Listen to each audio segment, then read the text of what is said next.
우리 다 같이 하나님의 말씀 교독하도록 하겠습니다.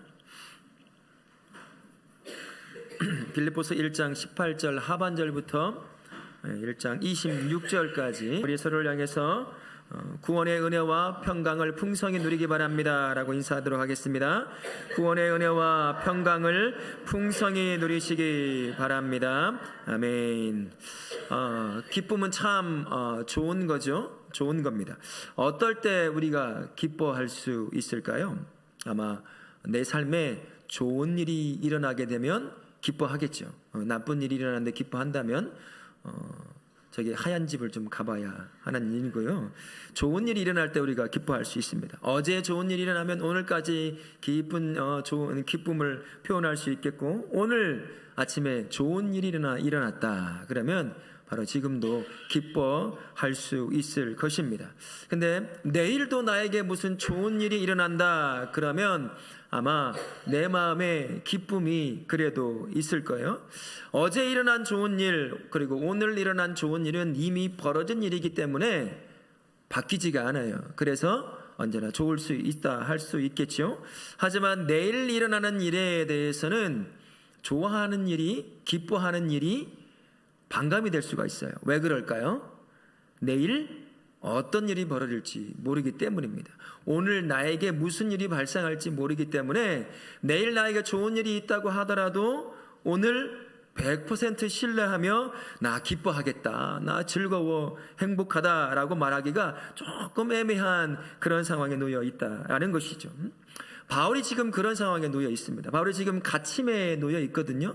가택연금증에 있습니다만 오늘 우리가 18절 하반절에 읽었던 것처럼 기뻐하고 또한 기뻐하리라 라는 말씀이 있어요.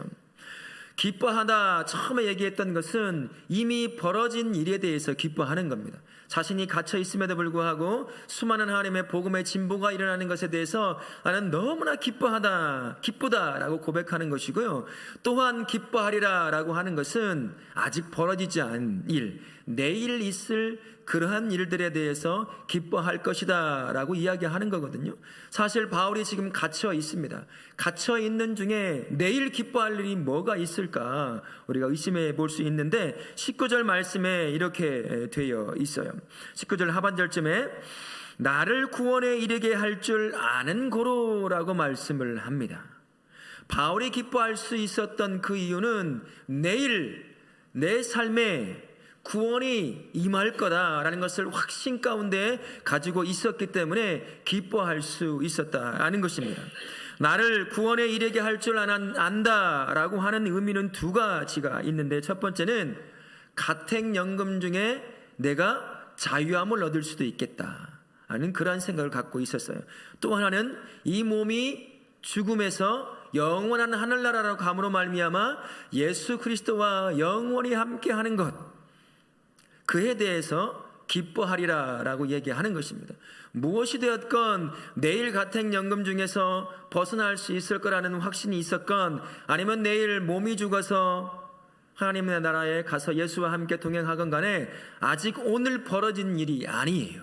그런데 바울은 기뻐하리라 라고 고백하고 선언합니다. 이것은 의지가 담겨져 있는 거예요. 확신 가운데 내일 이루어질 일들에 대해서 확신 가운데 나는 기뻐할 것이다 라고 얘기하는 그런 것과 같은 것이다 라는 것입니다.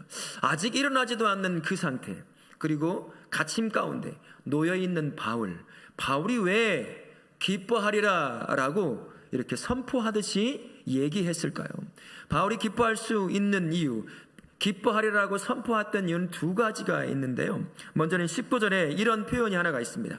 너희의 간구라고 하는 표현이 있어요. 바로 이것 때문에 바울은 기뻐하리라 라고 선포하듯 말하고 있는 겁니다. 바울이 지금 갇혀 있지만 바울 뒤에는 누가 있겠습니까? 수많은 믿음의 형제와 자매들이 뒤에 있었어요.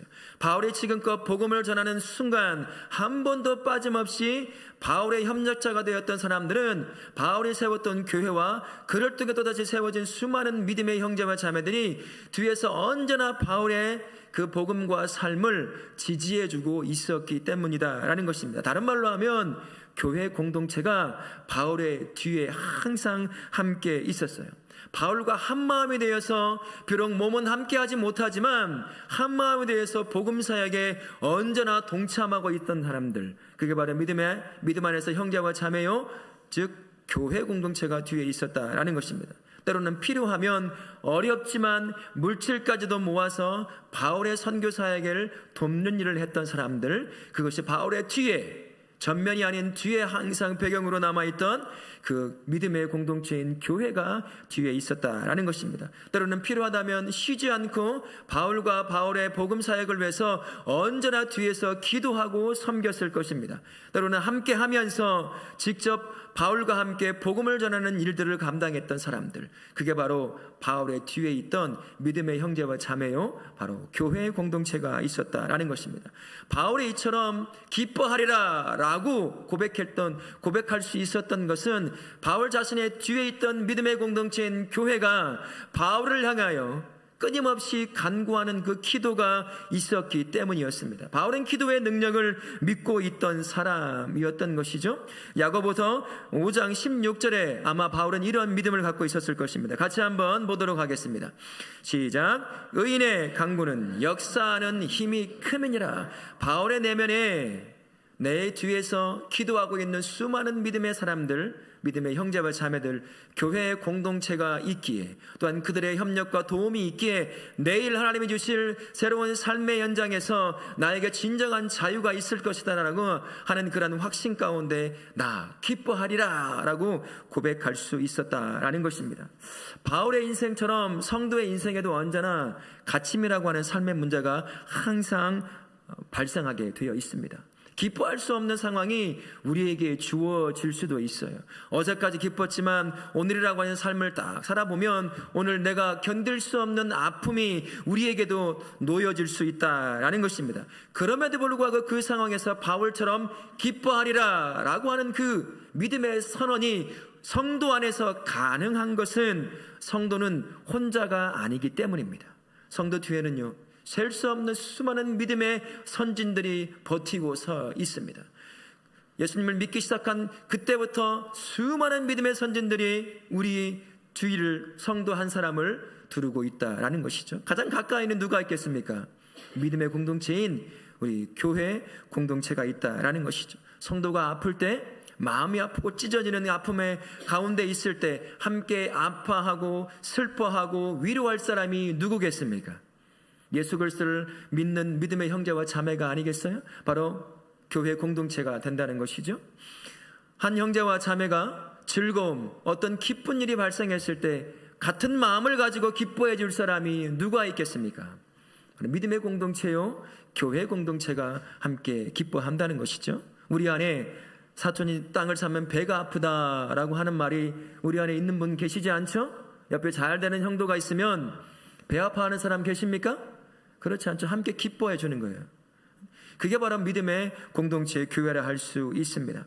때로는 나의 마음이 담겨져 있는 작은 것을 가지고 형제와 자매의 조그만 부족함을 채워줄 수 있는 형제와 자매, 그게 어디입니까?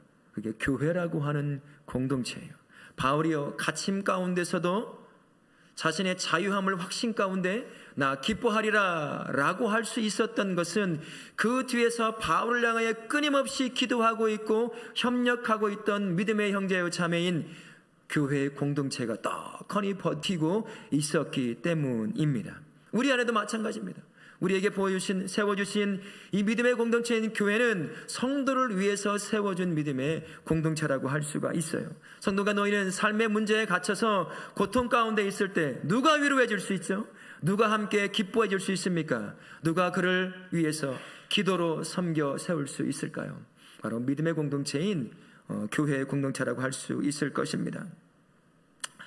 이 믿음의 공동체 하나님은 우리를 세워주셨어요. 하지만 이 안에는 다름도 있고 차이도 있습니다. 여러 가지 모양의 다양한 것들이 함께 모여 살기 때문에, 함께 공동체를 이루기 때문에 갈등이 있을 수 있습니다.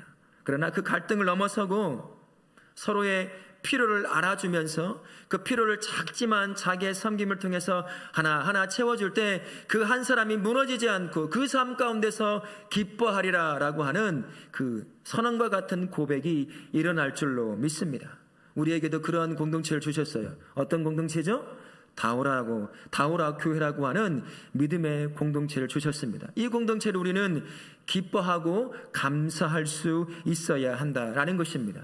제 삶을 한번 고백해 보면 이렇습니다. 한 30여 년 전에 저의 식구가 6이었거든요. 누님이 3이 있고 제가 막내로 자랐어요.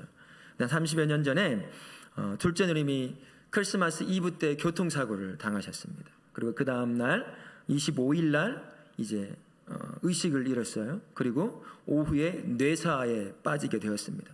그리고 잠시 후에 이제 하늘나라로 소천에 가는 슬픔을 당했습니다. 이제 예수를 믿기 시작한 지 2년, 3년쯤 되지 않은 그 시기에, 가장 중요한 시기라고 할 수 있을 그 시기에 가장 큰 슬픔과 아픔을 당했습니다. 온 가족이 어떻게 해야 될지, 무슨 말을 해야 될지 아무것도 모르는 그런 상태에 놓여 있었죠. 중고등부실이 지하에 있었습니다. 지하실에 가 있는데 저를 지도했던 부목사님이 오셨어요. 그런데 제 어깨를 빌려주시더라고요. 이 말을 어깨에 딱 대고 울었습니다. 우리 누나 불쌍해서 어떡해요. 지금도 기억이 나. 그랬더니 그 목사님이 아무 말도 안 하셔요. 그냥 내 어깨에 손을 얹으시고 그냥 쓰다듬어 주셨어요. 그게 지금도 평생의 엄청난 위로가 되었습니다. 누구한테 가도 그런 위로를 받질 못했을 거예요. 그러나 교회 안에 있는 한 형제, 교회라고 하는 그곳에 가서 이 슬픔을 토로하자 내가 누릴 수 있는, 내가 겪을 수 있는 가장 큰 위로를 누릴 수 있었다라는 것입니다. 우리 안에도 그렇게 우리에게 교회 공동체를 주셨어요. 바울이 그 갇힘 가운데도 기뻐하리라고 선포할 수 있었던 것은 그 뒤에 떡하니 하나님께서 버티도록 세워놓으신 믿음의 공동체인 교회가 있었기 때문입니다. 함께 슬퍼할 때 슬퍼해주고 기뻐할 때 기뻐해줄 수 있는 사람들, 그리고 그를 위해서 모든 것을 내놓을 수 있는 사람들, 끊임없이 바울과 바울의 사역을 위해서 기도하고 있었던 믿음의 공동체가 있었기 때문에 바울은 확신 가운데 나는 기뻐하리라 라고 선포할 수 있었던 것입니다. 우리 다울학교의 모든 성도님들, 뒤에 아무도 없는 것이 아니라 여러분을 위해서 함께 슬퍼하고 기뻐해주고 기도해줄 수 있을 우리 다우라 공동체가 있다는 사실을 기억하시고, 주어진 삶의 문제 앞에 갇혀 있는 것이 아니라 그 상황 가운데서도 나 기뻐하리라 라고 고백하는 우리 성도님 되실 수 있길 바라겠습니다. 뿐만 아니라 무엇보다도 갇힘 가운데 바울이 기뻐할 수 있었던 것은 예수 그리스도의 성령의 도우심이 있었기 때문입니다. 19절 중반 전절 보면 이런 표현이 있잖아요. 예수 그리스도의 성령의 도우심으로 라고 하는 표현이 있습니다. 바울의 갇힘 가운데서도 기뻐하겠다, 나의 자유함을 확신 가운데 내가 기뻐하리라 라고 선포하듯 자신의 기쁨을 선포할 수 있었던 것은 그와 평생 동행해왔던 성령 하나님이 있었기 때문인 것입니다. 바울의 인생, 성령의 경험이 풍부한 인생이었습니다. 그가 예수 그리스도를 믿고 난 그 이후부터 그와 평생 동행했던 분이 바로 성령 하나님이십니다. 그가 가는 곳마다 죽은 자를 살려내고 병든 자를 치료내며, 그가 손수건 하나만 얹어도 병이 치료되며 독뱀에 물려도 죽지 않는 수많은 역사들을 기적을 경험했던 그 바울의 인생, 하나님의 놀라운 역사, 성령 하나님의 역사가 가득 차고 넘치는 사람이 바울이라고 하는 사람의 삶의 역사였습니다. 근데 무엇보다도요, 바울의 삶에 하나님이 세우신 사람을 통한 성령의 역사가 참 많이 있었다는 것을 발견할 수가 있습니다. 성령 하나님께서 한 사람 한 사람 주께서 세우신 믿음의 공동체의 사람들의 마음을, 그리고 영혼을 감동시킴으로 말미암아 바울이 하고 있는 그 삶과 복음의 역사에 많은 사람이 동참하게 만들었어요. 함께 아파하고 함께 기뻐하고 함께 복음을 증거하는 그 역사에 동참하게 만들어 놓았다라는 것입니다. 만약에 바울의 역사에 하나님께서 세우신 감동을, 성령께서 감동시키시는 그 사람들이 없었다라고 한다면 어쩌면 바울은 가택연금 중에 홀로 쓸쓸히 인생을 마감했을 수도 있었을 것입니다.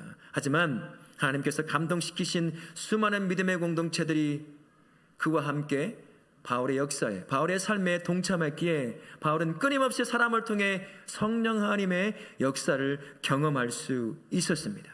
성령 하나님께서 바울의 인생에 그렇게 역사했던 것이죠. 그래서 실제로요, 빌립보서 4장 13절부터 14절 말씀에 이런 내용이 적혀져 있습니다.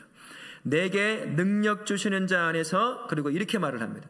같이 읽겠습니다. 그러나 너희가 내 괴로움에 함께 참여하였으니 잘하였도다. 바울의 인생에 성령이 동행한 뿐만 아니라 성령의 감동을 받은 수많은 사람들이 바울의 인생에 실제로 역사한 그 삶에 동참했던 수많은 사람들이 있었기 때문에 바울 안에서 하나님께서 하시고자 하시는 놀라운 역사를 일으켜냈다라는 것입니다. 바울서는 여러분 읽어보시지만 맨 마지막 장에 가게 되면 사람들의 이름이 참 많이 등장을 해요.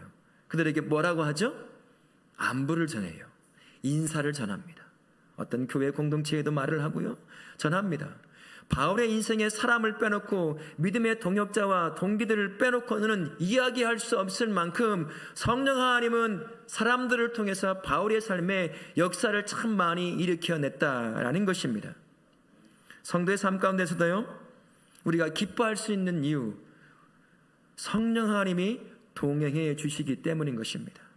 교회 공동체가 내 뒤에 버티고 있는 것, 그 이유는 성령께서 그들을 감화감동시켰기 때문이에요. 나를 위해 기도하는 사람, 마음을 아파하며 기도할 수 있는 사람이 있는 것은 성령께서 그 한 영혼을 감동시키셔서 나를 위해, 우리 성도님 한 분 한 분을 위해 기도하게 하기 때문이다 라는 것입니다. 그래서 우리가 홀로가 아니게 되는 것이죠. 우리 성도님이 어떤 분이시죠? 우리에게 믿음을 주시는 분이셔요. 그리고 믿음을 완성시키시는 분이 우리 성령 하나님이신 줄 믿습니다. 믿음을 주실 뿐만 아니라 믿음 안에서 탈선하지 않도록 끝까지 동행하시면서 믿음을 지켜나가게 만드시는 분이다라고 할 수 있습니다. 로마서 15장 13절에서 이렇게 말씀합니다. 우리 같이 한번 읽어보겠습니다. 소망의 하나님이 너희에게 충만하게 하사 성령의 능력으로 소망이 넘치게 하시기를 원하노라. 바울의 삶의 문제 앞에 갇혀있는 그 순간에도 그가 기뻐하리라라고 할 수 있는 이유, 성도가 삶의 문제 앞에 갇혀 있다 할지라도 나 기뻐하리라 라고 선포할 수 있는 이유, 기쁨과 평강 가운데 놓이게 하시는 성령 하나님이요, 성령의 능력이 우리 안에 함께하기 때문인 것입니다. 우리 성령님, 성도가 놓이는, 성도가 갇히는 삶의 문제에 갇혀 계시는 분이 절대 아닙니다. 우리 성령님은 내가 겪는 삶의 문제로 묶어둘 수도 없고 내가 겪는 삶의 문제 안에 가두어둘 수도 없는 분이에요. 왜 그럴까요? 우리 성령님은 하나님이시기 때문인 것입니다. 그 하나님 우리가 가둘 수가 없어요. 내가 갇혀져 있는 삶의 문제 안에 절대 갇혀지는 분도 아니고 묶여지는 분도 아니라는 것입니다. 그 성령님이 나와 동행하시면서 이렇게 말씀을 하셔요. 요한복음 6장 63절을 통해서 이렇게 말씀하십니다. 같이 보겠습니다. 성령 하나님을 생명의 영이라고 말씀을 하셔요. 갈라디아서 6장 8절은 뭐라고 말씀하시냐면, 뭐라고 말씀하신다고요? 영생을 주시는 분이 성령 하나님이라고 말씀하십니다. 로마서 8장 26절은 성령 하나님을 두고 우리의 연약함을 도우시는 분이라고 말씀하십니다. 이사야서 40장 6절 말씀을 통해서는 힘이 되어 주시는 분이 성령 하나님이라고 우리에게 말씀해 줍니다. 생명의 영이신 그분이 우리에게 영생을 주실 뿐만 아니라 우리의 연약함 가운데 삶의 문제 안에 갇혀있는 그 순간에도 우리의 연약함에 힘이 되어 능력이 되어서 거뜬히 그 상황을 이기게 하시고 나 기뻐하리라 라고 고백하게 만드시는 분이 우리와 동행하시는 성령 하나님이시다라는 것입니다. 그 성령 하나님이 우리에게, 성도에게 어떻게 다가오시냐면 요한복음 14장 16절부터 18절 말씀을 통해서 한번 보시겠습니다. 같이 한번 읽어보겠습니다. 내가 아버지께 구하겠으니 영원토록 너희와 함께하게 하리니 그는 진리의 영이라 세상은 능히 그를 받지 못하나니 이는 그를 보지도 못하고 알지도 못함이라. 그러나 너희는 그를 아나니 그는 너희와 함께 거하시며 또 너희 속에 계시겠습니다. 내가 너를 고아와 같이 버려두지 아니하고 너희에게 오리라 라고 말씀하십니다. 성령 하나님께서 우리와 함께 하시되 언제까지 함께 하신다고 말씀하셨어요? 벌써 잊어버리셨죠? 영원히 영원히 우리 속에 함께 하시면서 우리의 삶을 인도해 가신다고 우리에게 말씀하십니다. 그뿐인가요? 삶의 문제 안에 갇혀있는 버려진 자처럼 내버려두지 않는다고 말씀을 하셨어요. 고아처럼 내버려두지 않겠다고 우리에게 말씀하십니다. 우리 성도님들, 함께 하시는 그 성령 하나님을 말미암아 삶의 문제라고 하는 그 안에 갇혀 있는 것이 아니라 우리를 고아처럼 내버려두지 않는 그 성령으로 말미암아 삶의 문제에 갇혀 있는 그 순간에도 나 기뻐하리라 라고 고백할 수 있는 그러한 성도님들 되실 수 있기를 예수님의 이름으로 부탁을 드리겠습니다. 아멘. 바울의 고백이 저와 성도에게 한 가지 더 은혜를 주시는 게 있습니다. 믿음의 공동체인 교회와 성령이 동행하면서 성도로 하여금 기쁘게 만들어줘요. 근데 그 기쁨이 성도의 눈을 바꾸어 놓습니다. 자신의 삶을 바라보는 시야를 바꾸어 놓더라 라는 것입니다. 오늘 본문이 20절부터 26절까지 어떤 내용이냐면요, 참 어렵고 힘든 것 같은 그런 내용을 담고 있는 것 같지만 사실은 그렇지가 않아요. 바울의 행복이 담겨져 있는, 고민이 담겨져 있는 것이 바로 20절부터 26절까지의 말씀입니다. 특히 20절 하반절부터 21절을 통해서 이렇게 고백하는 것을 볼 수 있어요. 살든지 죽든지 내 몸에서 그리스도가 존귀하게 되게 하려 하나님, 이는 내게 사는 것이 그리스도니 죽는 것도 뭐라고요? 유익함이니라 라고 말씀합니다. 바울에게 있어서는 육신을 갖고 사나 육신이 죽어서 하늘나라에 가서 사나 모든 게 좋다는 거예요. 내가 몸을 갖고 갇혀있는 중에도 나는 그래도 좋아, 행복해. 그러나 내가 죽어야 한다면, 이 몸이 죽어서 하늘나라를 간다 할지라도 나는 행복해. 예수 그리스도와 영원히 함께 할 수 있기 때문이지 라고 고백한다라는 것입니다. 사실 바울의 인생은 갇혀있는 인생이에요. 평생 죽음이 따라다녔던 인생이 바울의 인생입니다. 그런데도 불구하고 23절에 보게 되면 바울은 그 중에서도 내가 몸으로 남아 있어야 한다면 나 그것도 기쁨으로 감당하겠다라는 표현을 하게 돼요. 성도의 교회를 향한 유익이 된다고 한다면 비록 내가 갇혀있고 고통을 겪는다 할지라도 나는 기쁨으로 육신으로 남아있는 삶을 기쁨으로 맞이하겠다라고 이야기를 하게 되는 거죠. 바울의 인생에서 내일 겪게 될 모든 삶의 부분들은 몸을 가지고 있다가 죽던, 몸을 가지고 고통을 여전히 겪으며 살아가든 간에 그에게는 모든 것이 행복한 것이었어요. 죽던 살던 모든 것이 행복한 것이었습니다. 교회와 함께 하시는 성령 하나님이 바울의 눈을 바꾸어 놓은 거예요. 그래서 22절을 보게 되면 바울이 이렇게 고백해요. 무엇을 택해야 하는지 나는 알지 못하노라. 야, 나는 죽는 것도 좋고 몸을 입고 살아가는 고통이 있지만 이것도 좋다. 무엇이 더 좋은지 구분할 수 없을 정도로 나는 좋아. 그러나 교회와 성도에게 덕이 되고 유익이 된다면 비록 고통을 감내해야 하지만 육신으로 남아있는 것도 나 참 좋고 유익하다, 기쁘다 라고 고백하는 거예요. 행복의 고백입니다. 그가 놓여있는 그 상황은 갇힘에 놓여있지만 그러나 그 뒤에 기도하고 함께 협력하는 믿음의 공동체인 교회가 있었고 함께 동행하는 성령 하나님이 있다 보니 그 안에 기쁨이 넘칩니다. 그런 그 눈이 자신이 속해 있는 그 상황을 바라보는 진짜 의미를 발견하게 되는 거예요. 성도의 삶도 바울의 삶과 별반 다르지 않습니다. 우리에게도 주어진 삶의 문제 앞에 우리가 갇혀 살 수가 있습니다. 하지만 우리 뒤에 교회가 있다는 사실과 그리고 함께 동행하시는 성령 하나님이 있다는 사실이 만들어내는 내 안에 그 기쁨의 눈을 가지고 있다고 한다면 내가 삶의 문제 안에 많이 갇혀 있다 할지라도 그 가운데서 하나님께서 나에게 이것을 주시는 이유가 나를 위한 것이라는 것을 발견할 수 있게 된다는 것이죠. 우리에게 교회를 주신 이유 뭐겠습니까? 내 뒤에서 나의 협력자가 되고 나의 위로자가 되고 나로 하여금 모든 삶의 문제 안에서 거뜬히 이겨나갈 수 있도록 힘이 되어주는 것이 교회입니다. 그것을 위해서 교회를 우리에게 주신 거예요. 그러니 기뻐할 수 있습니다. 뿐만 아니라 교회는 나와 함께 할 수 있는 시간이 연약하다 할지라도 우리의 성도님은 어떻죠? 24시간 나와 동행할 수 있어요.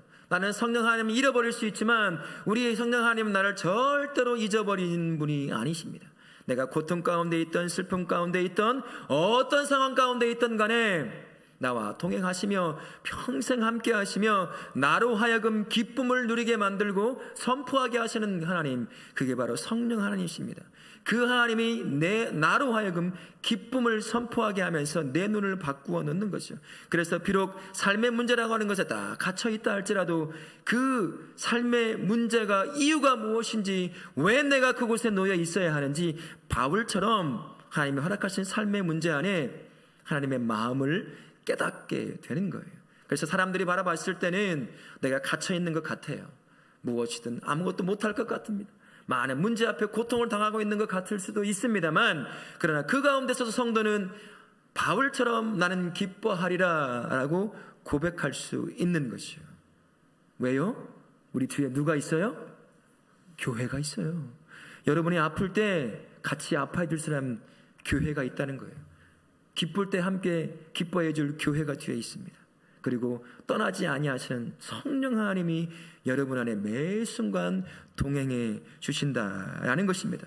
우리 하나님은 우리를 향해 가지고 계신 마음이 뭘까요? 신명기 10장 13절에서 이렇게 말씀해요. 같이 한번 읽어보겠습니다. 내가 오늘 내 행복을 위하여.